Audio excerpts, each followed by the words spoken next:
Y terminamos esta serie de vídeos con este cuarto, en el que vamos a hablar de sistema nervioso autónomo y de la relación que guarda con el concepto oriental de yin y de yang. El concepto de yin y yang es un concepto realmente muy profundo que se refiere prácticamente a toda la creación, se refiere prácticamente a toda la existencia. Pero nosotros vamos a hablar de yin y yang referidos a las funciones de nuestro cuerpo. Es un concepto que es prácticamente esotérico, filosófico, pero para nosotros va a ser un soporte para poder hablar de las funciones que ocurren en nuestro organismo, en nuestras vísceras y en nuestros órganos. Si vamos a la medicina china y a lo que sustenta a la medicina china, diríamos que yang es lo activo, yin es lo pasivo. Todo esto es fácil de encontrar en muchos textos y seguro que todos conocemos detalles al respecto. En resumen, yang sería lo que es activo, en lo que se refiere a la cara soleada de la montaña, lo que se refiere al calor, lo que se refiere a la luz, lo que se refiere al movimiento, mientras que yin sería la cara en sombra de la montaña y por lo tanto una zona de menor actividad, una zona de reposo, una zona oscura, una zona fría. Y yin sería también todo aquello que soporta la, digamos, base material, física de nuestros órganos, de nuestro cuerpo, y yin serían también los líquidos orgánicos. Todo esto va a ser importante recordarlo a la hora de ver cómo se traduce el concepto de yin y de yang en nuestro organismo. Para comprender bien esto vamos a definir una situación de máximo yang y una situación también de máximo yin.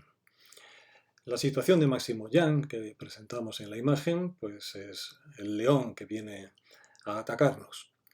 En esta situación se va a producir una activación máxima, ya que nuestra vida va a correr peligro, se va a activar nuestra mente, se va a activar nuestro cuerpo, nuestra sangre va a ir a parar a los músculos porque vamos a necesitarlos para enfrentarnos al peligro de forma que luchemos contra el león o salgamos corriendo. Vamos a empezar a sudar porque previsiblemente se va a producir una gran cantidad de calor y necesitamos dispersarlo. Se van a dilatar los bronquios porque vamos a necesitar una cantidad extra de aire, de oxígeno. La garganta se nos va a secar y todo nuestro cuerpo va a estar en alerta para la reacción básica de supervivencia, de huida o de lucha contra ese peligro. Por el contrario, la situación de máximo yin es la de este individuo que está en una apacible siesta y se le está cayendo la baba. La situación de máximo yin es una situación en la cual la activación, al contrario de la que veíamos anteriormente, pues es realmente mínima. Tenemos tendencia al sueño, tenemos tendencia a desconectarnos, el nivel de alerta es mínimo y la sangre no se dirige a nuestro músculo, que está flácido, sino al aparato digestivo, que va a tener que procesar durante esta apacible siesta pues lo que acabamos de comer. Va a haber una gran afluencia de líquidos. Decíamos antes que los líquidos orgánicos pertenecen a la esfera yin, porque necesitamos esos líquidos para tratar nuestra comida, para digerirla, y nuestros bronquios se van a cerrar y es previsible pues, que este caballero esté roncando con la baba cayéndose y en una situación absolutamente apacible. Son dos imágenes muy gráficas del máximo yang y el máximo yin como respuesta de nuestro organismo. Vamos a hacer la traducción a términos nuestros occidentales. Tenemos un sistema nervioso autónomo que es el que se encarga de todos los automatismos de nuestro cuerpo. Nuestro sistema nervioso autónomo es el que se encarga del movimiento de nuestros intestinos, el que regula el ritmo cardíaco más o menos rápido, más o menos lento, el que abre y cierra nuestros vasos sanguíneos, el que en realidad ejecuta todos los automatismos de abrir y cerrar la pupila, todo lo que está fuera de nuestro control, y es un mecanismo de regulación del medio interno en función de lo que requerimos en cada momento. Tenemos dos ramas. Una es el sistema nervioso autónomo ortosimpático, que es fundamentalmente activador, y tenemos un sistema nervioso autónomo parasimpático que tiene la acción contraria. Pues hay una traducción que es realmente coincidente, casi diría yo que 100%, y es que lo que desde la medicina china consideramos yang al nivel que estamos hablando, es decir, al nivel de nuestros órganos y de nuestras vísceras, una actividad yang es lo mismo que hablar de la actividad del sistema nervioso autónomo ortosimpático, mientras que el estado yin, la actividad yin de nuestro cuerpo, es absolutamente superponible a la actividad de nuestro sistema vagal o parasimpático. En este esquema tenemos lo que hace simpático y parasimpático. A la derecha tenemos el sistema ortosimpático, que sería el equivalente al máximo yang que describíamos en el caso del león. Dilata la pupila, inhibe la salivación, se nos seca la boca, relaja los bronquios, acelera el pulso, es decir, todo lo que hemos definido como estado máximo yang. Mientras que a la izquierda tenemos el sistema parasimpático, que se corresponde con la actividad yin. Contrae la pupila, estimula la salivación, reduce la frecuencia cardíaca, contrae los bronquios, estimula la actividad digestiva, etcétera, etcétera, etcétera. Es decir, que nosotros como occidentales lo que podemos afirmar es que es trasladable el lenguaje yin-yang al lenguaje parasimpático-simpático, y que a nivel de la respuesta de nuestras vísceras y de nuestros órganos es absolutamente equivalente.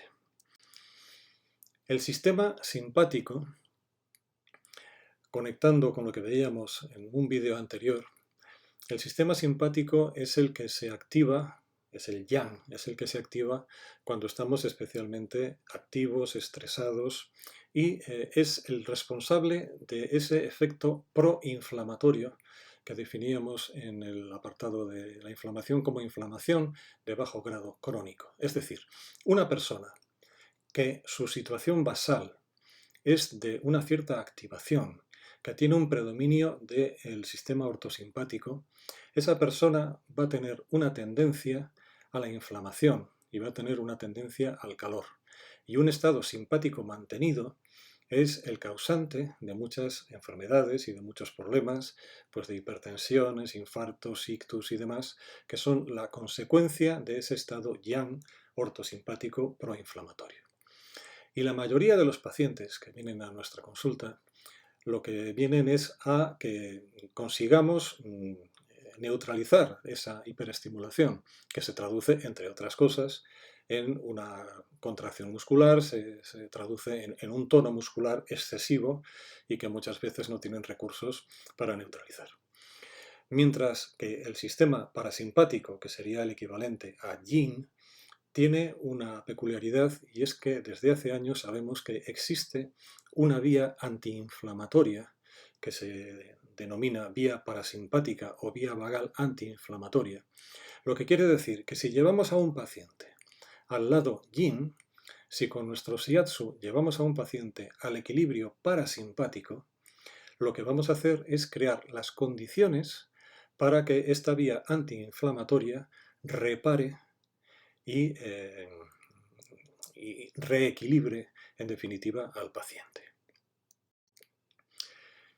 Esta imagen nos muestra los puntos Yuketsu.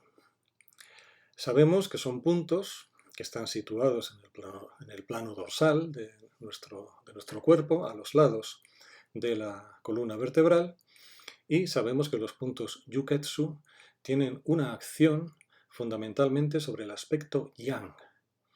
Y también sabemos que hay distintos niveles y que empezando por los más altos está el yuketsu de pulmón, de maestro corazón, de corazón. Luego en la zona verde tenemos los yuketsu de hígado, vesícula biliar, más abajo los de bazo, páncreas, estómago, luego riñón. Es decir, que hay una característica anatómica, y es que los puntos yuketsu son puntos en los que vamos a actuar sobre el aspecto yang de los órganos y de las vísceras, y que además lo podemos hacer de forma selectiva, porque, por ejemplo, podemos ir a un punto que lo que va a hacer es activar la raíz yang, por ejemplo, de pulmón. Pero lo que activa la raíz yang de pulmón no va a intervenir, por ejemplo, sobre aparato digestivo o sobre riñón. Y esto tiene una explicación anatómica sencilla. Decíamos antes que yang es lo mismo que simpático, que ortosimpático. Y lo que tenemos aquí es el esquema de cómo funciona la red nerviosa simpática.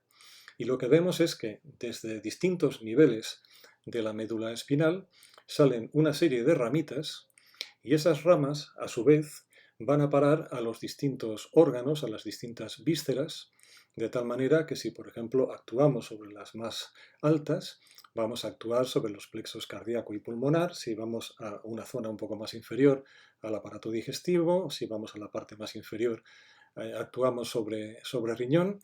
Y quiero llamar la atención de una cosa, y es que al final de la médula, donde pone L1, L2, ahí tenemos un vacío del que no salen ramas del simpático, aunque luego más abajo en los ganglios coxígeos sí que sale. Es decir, es lo mismo yang que sistema nervioso simpático.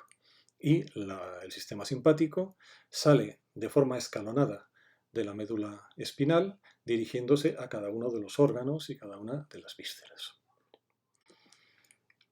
Esta imagen es muy importante, porque nosotros decimos, es lo mismo yang que simpático. Y es que la cadena ganglionar simpática es una cadena nerviosa, y los ganglios son ganglios nerviosos. La cadena ganglionar simpática está situada a los lados de los cuerpos vertebrales. Es decir, que hay una relación anatómica entre los puntos yuketsu y la cadena ganglionar simpática. Pero si nos fijamos en la imagen, esa cadena ganglionar simpática está muy adentro. Es decir, nosotros cuando presionamos con nuestras técnicas de shiatsu, estamos presionando por la parte, digamos, de la derecha de la imagen. Estamos presionando por la parte más superficial. Pero la cadena ganglionar simpática está algo más profunda, y las apófisis laterales transversas de las vértebras nos impiden llegar directamente a la cadena ganglionar. Pero hay un detalle muy importante, y es que vemos en rojo que existen unas ramas comunicantes que a continuación dan lugar a la rama dorsal del nervio espinal. Vamos a verlo mejor en la siguiente imagen.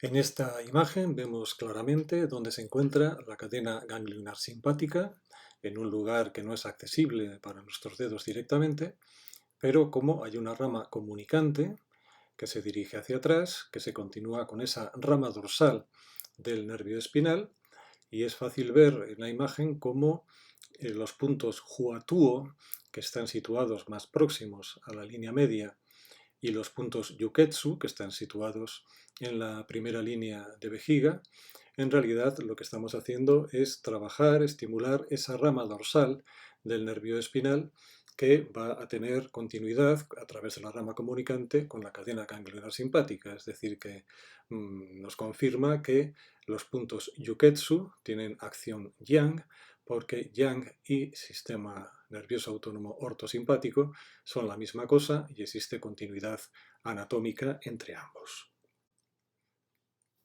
En este esquema vemos la inervación parasimpática, y lo primero que nos llama la atención es que no salen las ramitas que veíamos en el sistema simpático a lo largo de la médula, sino que tenemos un nervio, el nervio vago, que a su vez va dando ramitas a los distintos órganos y vísceras. Es decir, que la actividad parasimpática va a vehicularse en este sentido a través de un nervio que va a tener sus ramitas específicas para cada uno de los órganos pero sin las ramas específicas que veíamos en el esquema del simpático.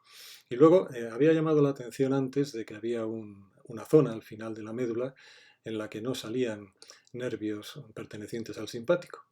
Y es que en esa zona salen una serie de raíces nerviosas, donde pone nervios pélvicos en la imagen, que son las ramas del plexo sacro.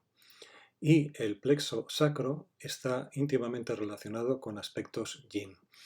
Tenemos que tener en cuenta que el plexo lumbosacro va a formar el nervio ciático y que el nervio ciático se va a repartir luego por la extremidad inferior y el nervio ciático va a tener básicamente una función yin.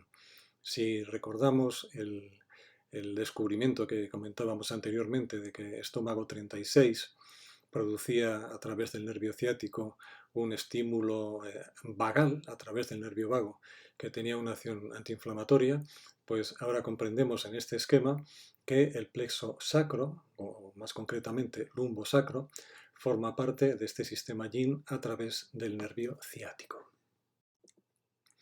Si queremos una acción yin sobre nuestros órganos y vísceras, ¿a qué estructuras podemos recurrir? Pues lo vemos aquí. Pabellón auricular, el sacro, como acabamos de ver hace un momento, los puntos Boketsu y la técnica de Anpuku, que vamos a comentar a continuación.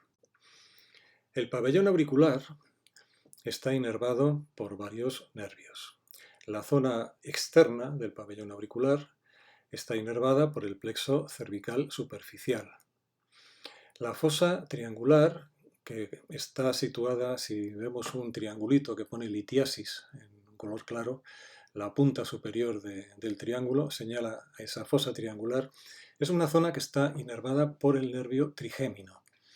Pero quitando esas dos áreas, el resto del pabellón auricular está inervado por el vago. El pabellón auricular, en líneas generales, se utiliza con técnicas de regulación, es decir, que no forzamos una acción yin ni yang específica, pero hay que decir que la inervación fundamental de todo el pabellón auricular es una inervación vagal, lo que nos va a permitir en ciertas circunstancias obtener un efecto yin especialmente intenso. Antes veíamos los puntos Yuketsu y decíamos que eran la proyección de la raíz yang de los órganos en el plano dorsal. Pues los puntos Boketsu son la proyección de la raíz yin de órganos y vísceras en el plano anterior. Y vemos que hay puntos que están situados en la región infraclavicular, correspondientes a yin de pulmón, y en este esquema pues podemos apreciar dónde se encuentran las ramas yin de los diferentes órganos y vísceras. Por lo tanto, si nosotros quisiéramos actuar sobre raíz yin de pulmón, podemos actuar sobre estos puntos que corresponden a nivel pulmón 1, pulmón 2, y siguiendo este esquema, lo que trataríamos es, de forma también bastante individualizada, la raíz yin de cada uno de los órganos y vísceras de nuestro cuerpo. Especial importancia tiene esto que estamos viendo en este momento, que es la técnica de Anpuku. Anpuku es la técnica específica de Shiatsu del abdomen.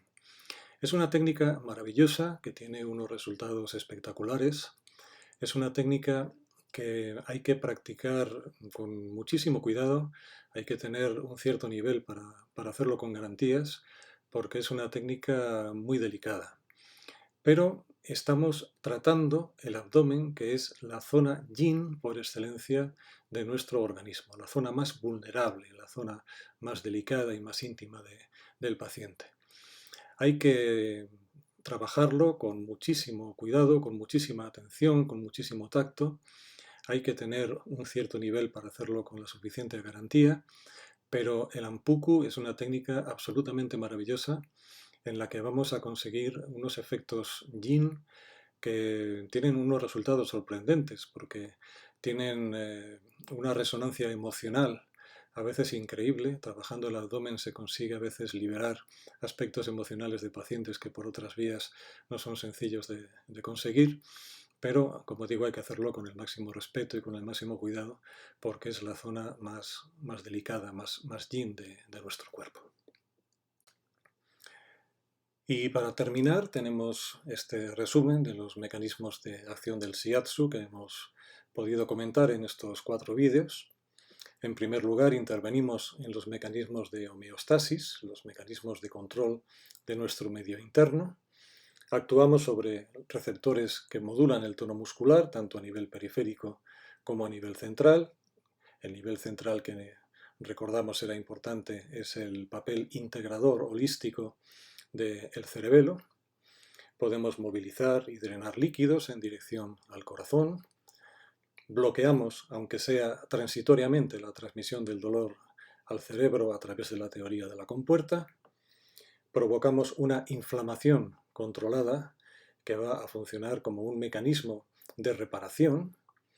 En la fase importantísima de mantenimiento de la presión vamos a provocar una isquemia que va a llevar a esos tejidos a una falta de oxígeno y les va a obligar a salir de su zona de confort para poner en marcha esa vía alternativa de obtención de energía sin oxígeno, que es la vía anaerobia.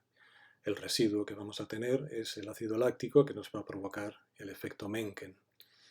Inducimos la secreción de endorfinas, con lo que vamos a tener una serie de efectos analgésicos, de sensación de bienestar del paciente, vamos a tener efectos muy positivos sobre el sistema inmune. A través de los subos vamos a activar a distancia áreas cerebrales, esto es un descubrimiento fundamental, y podemos modular la actividad yin y yang de nuestros órganos y de nuestras vísceras a través del sistema parasimpático y ortosimpático. Yo creo que todo esto es realmente importante y que cualquiera que se dedique a ello debería conocer en profundidad por 2 razones. Primero, por uno mismo, porque necesitamos una cierta certeza de estar en la vía correcta y necesitamos saber que lo que estamos haciendo es adecuado y es bueno para el paciente. Y también para poderlo explicar a nuestros propios pacientes y a todos los escépticos que nos cuestionan y que nos interrogan sobre estos aspectos. Está claro que el Shiatsu es una gran técnica, está claro que funciona y como todo lo que funciona y que es potente, hay que tenerle un cierto respeto.